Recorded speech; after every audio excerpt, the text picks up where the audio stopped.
get that mentality. I once had that mentality that no one understands what the fuck I'm going through. And if you keep that mentality, you're gonna stay in the same exact spot that you're in, that no one understands me. There's millions of people. Why do you think a book that I self-published, is doing so well?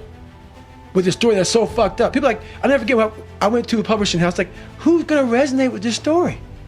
No one's gonna buy this book. I'm like, are you not in the world? Are you not in society? You're never alone. Everybody's going through shit. So when people get this mentality of you don't understand me, you can throw a fucking rock to someone that can understand you if they're willing to break themselves down and stop hiding. A lot of people understand you, but you gotta stop hiding. And that's why I tell people, a lot of people are going through shit, they just hide better than you did. That's all they did. They're just hiding better. I'm gonna keep on grinding. That's not what I'm saying. What I am saying though is you have to respect what you've done. Take a second, not live in it, not sit around and say, I'm good. Sit back and say, let me look at the vantage point now that I'm at. That's why you reset the vantage point. Get the tactical advantage. If you get the tactical advantage too quick and start fighting, you gotta take a second to take observation of where I'm at. What have I done? Am I in the right spot? I'm obviously in the right spot right now. Now we can go back to fighting. So that's what we're doing right now. The one thing that made me who I am today is being vulnerable. It's breaking myself down to the absolute rock bottom and being able to tell people who I am. And that's how I fixed it. Literally, being able to look somebody in the eye and say, you know what, man? I have a whole bunch of character problems, character flaws. I've lied about this. I've cheated here. I'm insecure here. This isn't the real me. I lied to you about that. I wanted your acceptance in life. All those things happen, but the thing about it is that we get judged so quickly by who we are. We don't know. We don't go to where it happened. Life created this person, me. Life created me to be this fucked up person that I was back in the day. And I had to realize, man, that's okay, man. It's not my fault. Now I gotta go back and fix this shit though. So a lot of this isn't your fault, why you do some things you do, why you feel the way you feel. But no one's coming back to save your ass. You have to go back to where the shit started, wherever that place is for everybody, and have the courage to go back there and start fixing what broke you. And that's when I was like, hey, I'm fucked up. I'm gonna go back and fix this. You get up every fucking morning at 4 o'clock and you suffer. This is your new norm. That became my new fucking life. Most people want to get out of it. I said, no, motherfucker, this is your new life. This is who you are. Your new norm is you wake up and you suffer. And I started realizing if that's my mentality, this shit ain't hard anymore. Right. Your fucking new norm is you wake up, you get in the fucking cold water, you're gonna be here till the shit's fucking done. Whenever they say you're out, you get out.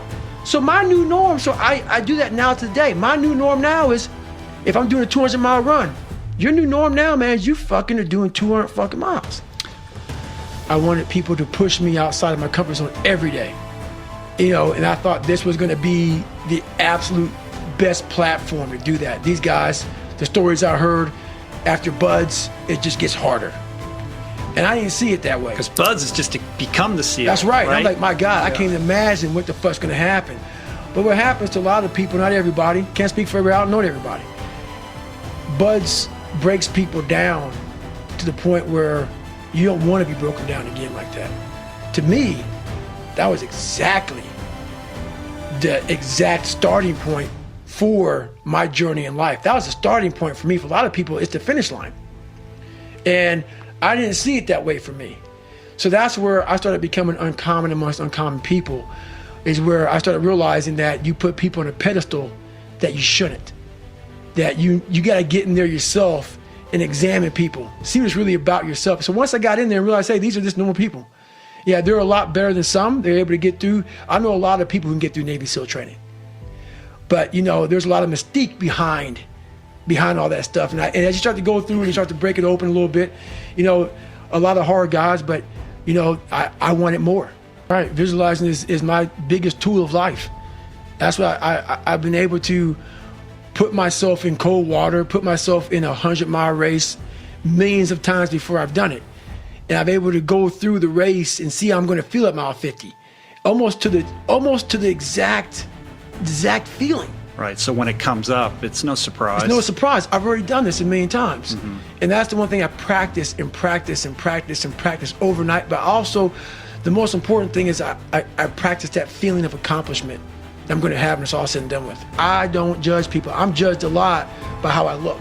My eyes, my not smiling all the time, not laughing, not joking.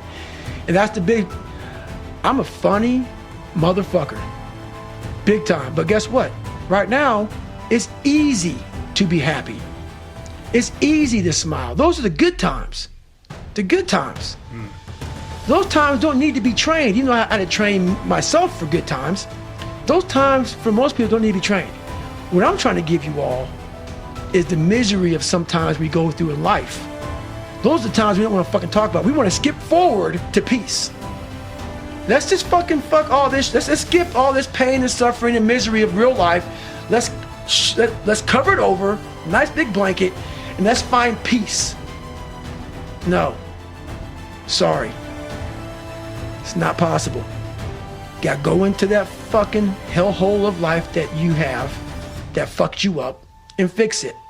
And that's what I'm here to do. But I know where I come from. And it's kind of hard to almost separate that. I'm almost, not in a way I'm kissing my own ass, but I'm amazed at what a human being can actually do. So when I start talking to myself in the third person, it's strictly because I know that I literally made this human being out of just like a whole bunch of scraps. And I wasn't, I wasn't a mechanic. I wasn't a carpenter. So I didn't know how to do any of this shit. I wasn't trained in how to build a human being from nothing. Like my mom didn't train me. My dad didn't train me. Life didn't train me. Well, life did train me. Yeah. Life did train me, correction. And I started putting this scrap metal together. I'm like, I wonder what the fuck's gonna happen. The first year I tried to do is all fucked up. And after a while, I started learning more and more and more through pain and suffering. I started learning so much about stuff. Before I knew it, man, I built this beautiful car. And I'm like, how the fuck did I do that? And I knew how, and I know how to do it because I have all the tools. Through all the failure I went through trying to build this person who's Goggins. I saw myself walking across that stage, getting that fucking certificate of graduation from Buds. And I was able to be there at 300 fucking pounds. And that feeling that I was nowhere near that fucking feeling, I was able to put myself there 1,000,000 times every fucking day. And that feeling of like, my God, that is gonna feel fucking amazing. That's what made me suffer. That's what allowed the pain to be real and say, this is worth it.